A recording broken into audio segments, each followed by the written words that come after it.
Hello po mga taga-Instagram at FB Trade. Nandito po si Ka Esmeralda Sibilliano.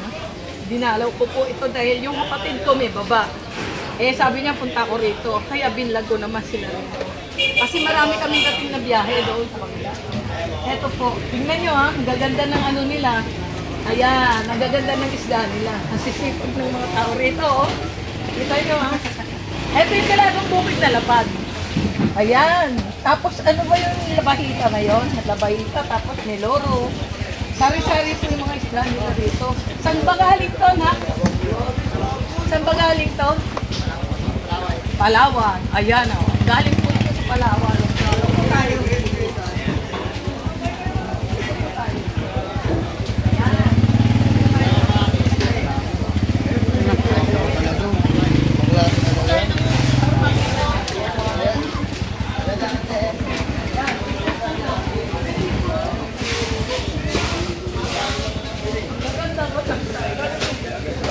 Hello po.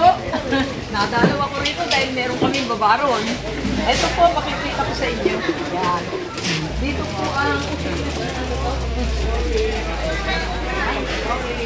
ito signation ng Flory. Wag niyo pong wag po kayong magtaka dahil ito naman ang pinakita ko sa market rate at sa tabing dagat ng Tangon. Ito naman ang kay Flory. Lahat ng klase. Ito yung tapsay. Yan. Tapos ito yung halo-halo. Ayun yung baka. Oh. Ganda ko. Bagong huli po ito. Yan. Ito. Yan. Kita nyo ha. Ida, ikaw ay. Ay naman ay. Ay naman. Ida, ikaw ay. Yan. Ikot mo. Para makita sila sa lahat. Yan. Yan. Paano po yan?